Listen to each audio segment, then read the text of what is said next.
Film की शुरुआत हुई 1939 में, जहां तपे रिकॉर्डर में हम एक बच्ची को देखते हैं। ये बच्ची हाथ में क्रॉस लेकर आसमान की तरफ करती है, साथ साथ दुआ भी मांग रही थी।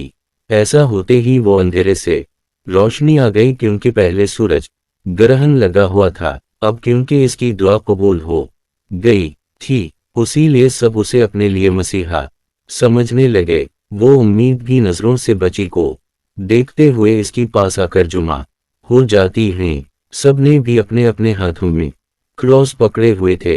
इसके बाद कहानी 10 साल की बाद की दिखाई गई। ये वक्त होता है 1949 का। हम एक ससटर को देखती हैं जिस का नाम नारसीसा होता है, जो सामान लेकर एक चर्च में आती है। इसने देखा कि चर्च पर बहुत सारी गोलियों की निशान हैं। तभी यहाँ एक और नन ससटर आई जो यहाँ की हेड नन थी। वो नारसीसा को अंदर लेकर बताती है कि ये जंग की बात जब यहाँ पर अमन शांति हुई तो तब तक चर्च की पुरानी लोग इस जगह को छोड़कर जा चुकी थी। पुराने लोगों में अब बस में हो एक ससटर और मातिर सपरा रहे। अब ये चर्च गरीब बच्चों का स्कूल और हॉस्टल बना दिया गया है। गरीब लोगों की बच्ची यहाँ आकर पढ़ाई करते और रहते हैं। अब नारसीसा मधुर सपरा से जाकर मिलती है जो उसको हॉस्टल को चला रही थी। नारसीसा इस कमरे में उसी बच्चे की तस्वीर को देखती है जिससे हमने शुरुआत में देखा था। दरअसल ये बच्ची और कोई नहीं बल्कि ससटर नारसीसा ही थी। उनकी बातचीत के दौरान हमें पता चला कि नारसीसा यहाँ बच्चों को पढ़ाने आई है, क्योंकि हाल ही में एक ससटर स्कूल छोड़कर चली गई थी, पर कोई भी नहीं जानता था कि वो अचानक कहाँ चली गई। अब नारसीसा को एक कमरा दिया गया। वो अपना सामान रखने लगती है।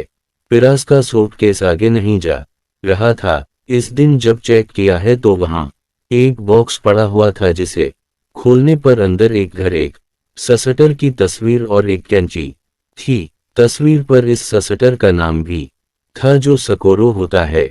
इसकी तस्वीर हाथ में लेकर नारसीसा सकोरो का नाम लेती है। ऐसा होता है सामने बड़ी घड़सी हिलने लगी जो एक आवाज के साथ नीचे गिर जाती है। तभी कोई बाहर का दरवाजा जोर से पीटने लगता है। हालांकि नारसीसा दरवाजा खोलकर देखती भी है, पर वहां उसे कोई भी दिखाई नहीं देता।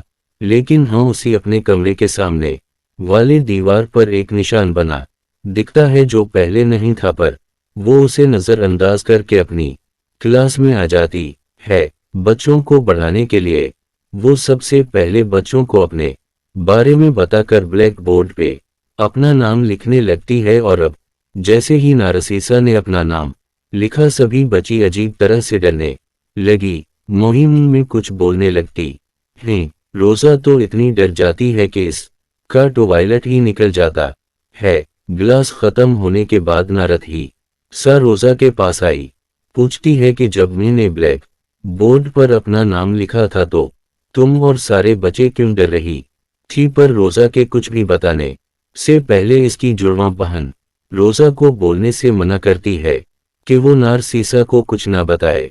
अब जब नारसीसा अपने कमरे में आई तो उसने देखा कि दीवार पर बना वो निशान जो मैंने पहले भी देखा था, वो अब थोड़ा और बढ़ गया है। आधी रात में किसी ने वहां एक और खींचती थी, पर नारसीसा अभी भी इस पर इतना ध्यान नहीं देती। बाद में मदरसों पर उसे एल्बम दिखाती है जिसमें एनए सिस्टर्स और ननस की भी तस्वीरें थीं, जिन सबतियां काम करते करते मौत हुई। एल्बम में एक तस्वीर गायब थी, जो देखकर नारसीसा समझ आती है कि ये गायब तस्वीर जरूर सिस्टर्स वाओ कोरों की होगी, जो इसे कमरे में मिली थी। वापस अपने कमरे में आकर सिस्टर्स कोरों की तस्वीर देखने लगती है। एक बार फिर कुर्सी हिलने लगी, जो आवाज के साथ नीचे गिर जाती है। पहले की ही तरह फिर सी को इस जोर जोर से दरवाजा बैठने लगा। वो कान लगाकर सुनती है, लेकिन कोई नहीं था। अब इसे लगने लगा कि ये जरूर मेरे किसी गलती की वजह से ही हो रहा है मेरे साथ।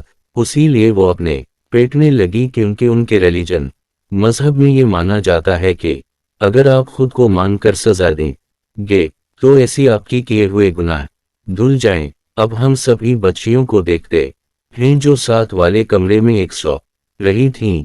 एक बच्ची उठ जाती है क्योंकि उसी वॉशरूम जाना था, उसी लिए वो रोजा को अपने साथ चलने का कहती है।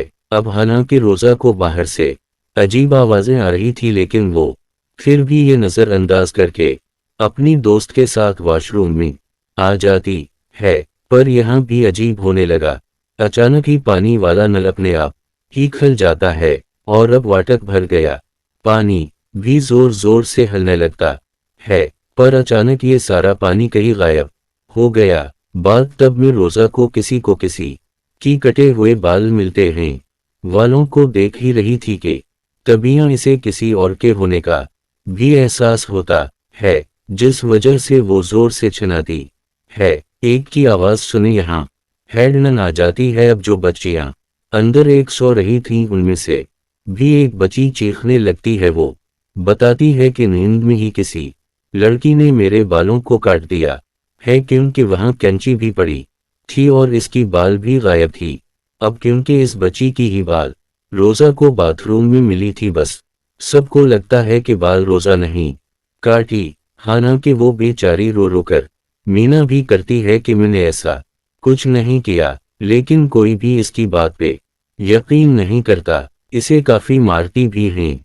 अगले सुबह नारसीसा जब क्लास भी आई तो उसने देखा कि आज रोजा क्लास भी नहीं है। इससे पता चला कि हेडनन ने सजा के तौर पर उसी एक सील में बंद कर दिया है। जब इसके पास सील में गई तो रोजा इसे बताती है कि हाँ, वो हरकत मैंने नहीं की थी। इस वक्त मैंने बाथरूम में किसी बच्ची की आतिमा को देखा था। वो सिर्फ मुझे ही नजर नहीं आई, बल्कि आपकी आने से पहले भी कई सारे लोगों को आत्माओं की आवाजें आईं और वो दिखाई मेरी और तो और हम सब बच्चों को दीवार पर वो निशान बना हुआ देखा था, जैसा आपके कमरे के सामने बना हुआ था। हमने जब ये बात इस ससटर को बताई जिसकी जगह पर आप आई हो, तो उस दिन तस्वीर का एक पैर बना कर इस नामुकम्मल तस्वीर को पूरा कर दिया। ऐसा इन्होंने इसलिए किया था कि वो हम सब बच्चियों को बता सके कि यहाँ कोई आतिमा नहीं है, जबकि आतिमा यहाँ पर है। लेकिन जब वो सिस्टरन तस्वीर को पूरा किया तो उसका नाम अपनी आप ही ब्लैक बोर्ड पर लिखा गया, जिसके बाद होगा गायब हो गई। किसी को भी नहीं पता कि वो कहाँ गई हैं, जिनकी जगह पर फिर बच्चे को पढ़ाने के लिए आ पाए। आगे रोजा बताती है कि अब जब पहले दिन क्लास में आई थी, जब अपना नाम ब्लैक बोर्ड पर लिख रही थी, तो यही वजह है कि सारे बच्चे डर रही थी, क्योंकि एक बार अगर किसी का नाम ब्लैक बोर्ड पर लिखा गया तो इसका मतलब कि उसका मरना या गायब होना तय है। शाम के वक्त नारसीसा जब वापस आई तो उसने देखा कि एक ससटर किचन में मोमो जैसी कोई डिश बना रही है। पोशनी पर इस ससटर ने बताया कि ये कल सुबह का बच्चों का नाश्ता है। वो नारसीसा को भी एक मोमो खाने को देती है ताकि वो बता सके कि उसका जायका कैसा। नारसीसा वो खातून नियति है, लेकिन इस का ज़ायका काफी अजीब। और अब अचानक ही इसकी मुंह से खून और वो चीज आने लगती है जो इसने खाई थी। पता चला कि वो मोमो नहीं बल्कि इंसानी आंखें, जो देखकर नारसी का दिल खराब हो जाता है।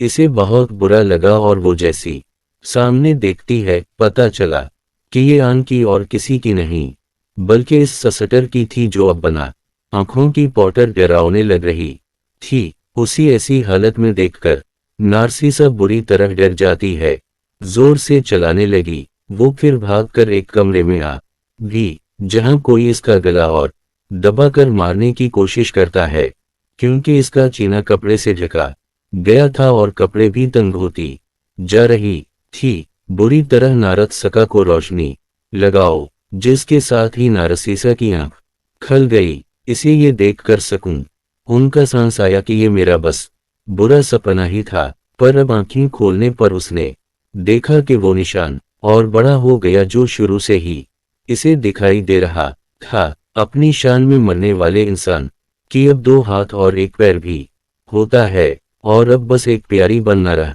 गया था, जिससे ये तस्वीर पूरी हो जाएगी। खैर, इस चीज को फिर से नजरअंदाज करके नारसीसा बच्चों को पढ़ाने के लिए आ जाती है।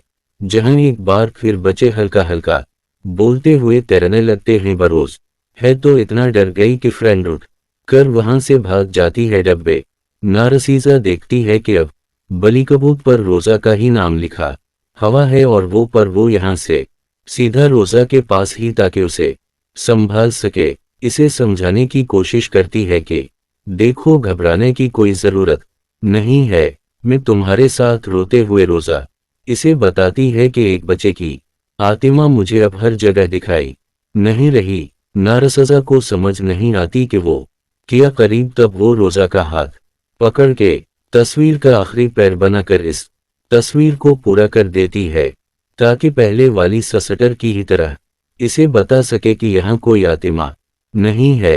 पर अचानक रोजा फिर से डर गई। नारससा को कहती है ये तुम्हारे पीछे कोई है, पर अब वो बच गई आत्मा नहीं बल्कि डरूनी औरत है जैसी नारथीसा इसे देखने के लिए मोड़ी। वहां पर कोई भी नहीं था, पर वापस देखने पर रोजा गायब हो जाती है। नारसीसा काफी वो रोजा की जुड़वां बहन हर जगह इसे ढूंढती है लेकिन वो कहीं भी नहीं हुई। घबराहट में नारस साहब नन्हों को भी बता देती हैं कि रोजा गायब हो गई है और वो तो नारद से कोई डांटने लगती है। वो इस पर काफी भिड़की ये स्कूल छोड़ जाने को कहती है। ऐसा लग रहा था डसी हेडनन ये नहीं चाहती कि यहाँ जो कुछ भी हो रहा है नारसा इसके बारे में पता लगवा है। पर नारद हिस्सा रोजा को ढूंढते हुए अब एक छोटे से कमरे में आ गई, पर वो यहाँ से बाहर जा ही नहीं पाती क्योंकि दरवाजा बंद करके कोई इसे यहाँ कैद कर देता है। तब ये उसे सामने कई सारी आंखें दिखाई भी नहीं लगती हैं और पीछे से ढेर सारे हाथ आ कर नारसीसा को पकड़ लेते हैं। इसे डराने और यानी की कोशिश करती हैं। नावारसी से यहाँ जिस इसका नाम ले कर भाग जाती है। जब उसे अपने सामने रोजा के लाशें खाई देती है वो काफी दुखी हो गई, जिसके बाद रोजा को दफनाने की तैयारी होने लगी। नारसीसा काफी रो रही थी। फिर वो उदास मन से अलिफ चर्च स्कूल छोड़कर जाने लगती है। अब वो जैसी सूरज को देखती है सूरज ग्रहण लगने लगता है, बिल्कुल वैसे ही जैसे इसके साथ बचपन नहीं हुआ था तब की ही तरह। एक बार फिर यहाँ अंधेरा छा जाता है, लेकिन कुछ देर बाद जैसी ग्रहण हटा तेज रोशनी आती है और घुटनों की बल बैठकर वो फिर भी सूरज को देखती रही। 1 मिनट के लिए भी आंखें नहीं हटाती और उसी के साथ नारसीसा की आंखें चली जाती हैं, यानी वो अंधी हो गई थी और आंखें ना होने की बावजूद भी वो सब कुछ देख पा रही थी कि आखिर यहाँ पर हुआ क्या था। जी वो वक्त था जब जंग छड़ी हुई थी। नारसीसा देखती है कि जंग के दौरान कुछ लुटेरी इस चर्च में घुस आई थी। एक लुटेर ने बेचारी स्कोर के साथ बहुत गलत कर दिया, जो देखकर नारसीसा को इतना बुरा लगा कि वो चलाने लगती है। शेख की आवाज सुनकर पसंद टाइम में सबको पता चल गया था कि नारसा की आंखें जनी गई, इसलिए वो लोग इसे लाकर कमरे में लिटा देते हैं। जिसके बाद नारद हिस्सा दोबारा से सिस्टर सकोरों की तस्वीर को अपने हाथ में ले लेती है। एक बार फिर 65 के इस वक्त से जल जाती है। देखने लग गई किस सकोरों की सर जब लुटेरे ने गलत किया था, इसके बाद क्या हवा था। नारसा देखती है कि इस हादसे के बाद ससटर स्कोर हो की बेटी पैदा हो गई, पर चर्च की इज्जत ना चली जाए इसलिए मदद सकोरों की बेटी को चर्च के अंदर ही पालती हैं, कभी उसे बाहर जाने नहीं देते। अपनी यादों में नारस ईसाई है, सब देख ही रही थी कि तब हैपेंड टाइम में सकोरों की आत्मा उसके सामने आ जाती है। अब तक नारसीसा को भी पता चल गया था कि ससटर स्कोर के साथ पेस्ट में कितनी ज्यादती हुई है, उसी लिए वो इस पर तरस खाकर सिस्टर सकोरों का हाथ थाम लेती है। हाथ की पकड़ते ही नारसी ससुको के साथ पोस्ट में आ गई, जहां उसने देखा किसी कोलों की बेटी बड़ी हो गई है। अब एक दिन इस बच्ची को तेज बुखार हो गया, लेकिन मातिर सप्रियर हेडमन और दूसरी ससटर उसे डॉक्टर के पास नहीं लेकर जाती। उनकी सोच थी कि अगर वो चर्च से बाहर गई तो सबको पता चल जाएगा कि यही बच्ची ससटर स्कोर हो, और इस लुटेरे की ये तो चर्च की काफी बदनामी होगी। तो इसीलिए वो लोग सकूरों को एक कमरे में बंद करके उसकी बच्ची को बुखार खुद ही ठीक करने की कोशिश करते हैं। वो तेज कुंडे पानी से बाहर टाप को भरकर को इसमें नटाने की कोशिश करती हैं, पर पानी बहुत ज्यादा ठंडा था, इस लिए बच्ची हाथ पांव मारने लगती है, पर इस बीच बच्ची का सर जोर से टकरा गया, खून निकलने लगता है। अचानक ही बच्ची ने हरकत करना बंद कर दी, यानी कि उन लोगों के हाथों बच्चे की जान चली गई। अपनी बेटी के मरने का जब सकूरों को पता चला तो वो इस गम को बर्दाश्त नहीं कर पाई और अपनी जान ही ले लेती है। और अब 65 में ये सब होते हुए देखकर नारशीशा को बहुत बुरा लगा। वो इस कमरे में खोल देती है जहां इन तीनों ने सिस्टर सकूरों को बंद करके रखा था। जो कमरा हमेशा से बंद रखा, किसी को वहां जाने की इजाजत नहीं। और अब जैसे ही कमरा खुला, यहाँ पर दो टाइम लाइन चलने लगती है, एक पोस्ट और एक, तो दोनों एक दूसरे से जड़ जाती हैं। कमरा खुलते ही पास में जा सकूरो फांसी से लटकी हुई थी, उसकी आंख खुल जाती है और अब उसकी पास में घूमने लगी, जबकि परसेंट में इसकी आत्मा तीनों को डरानी लगती है, यानी मातिर, सपरूर, हैडनन और ससटर को, जिनके हाथों इसकी बच्ची की मौत हुई थी। बास्ट में सौकूर वाओ हैडनों का मुंह अजीब तिरासी तोड़ देती है, जिससे उसकी मौत हो गई। अब यहाँ हैडनों की मरती परासनब में भी इसकी मौत हो जाती है। फिर पस्त में स्कोर वत्थर सपरीर की पासिस गई हैं, वो इसका मुंह पकड़ के बाद में डबूत देती हैं। ऐसी फिर मदर सपरीर की पेस्ट में मौत होती ही परिजन में भी वो मारी जाती है, और फिर स्कोर वो तीसरी ससटर को भी मार देती है। अब इस तरह सकूरों ने इन तीनों को मारकर अपनी बेटी का बदला ले लिया, जो बार बार नाच सके। कमरे में कुर्सी गिर रही थी, वो असल में सपूरू ही उसे इशारा देने की कोशिश कर रही थी, जबकि रोजा को उसकी बेटी की आत्मा दिखाई दिया करती थी। स्कूल में पूरी तरह अमन शांति आ जाती है, मतलब सब कुछ नॉर्मल बिल्कुल ठीक हो गया था। ये स्कूल हर लिहाज से महफूज था, क्योंकि बदला पूरा होते ही इन्हीं मातिर, सिपर और हैडनों की मरने के बाद किसी को ना तो वो निशान देखा और ना ही स्कोर हो और उस की बेटी की आत्मा। और अब यहाँ से सकने शिफ्ट होकर आ जाता है 40 साल के बाद इन्हें 1991 में, जहां अब ये चर्च स्कूल काफी बड़ा और अच्छा बन गया था। यहाँ पर नए नए बच्ची आकर पढ़ा करती थी, जिसे अब नारसीसा ही चला रही थी। वो काफी बुरी हो गई थी, पर अभी भी बच्चों को पढ़ाया करती थी। उसके साथ ही इस फिल्म की कहानी यहीं पर खत्म हो जाती है।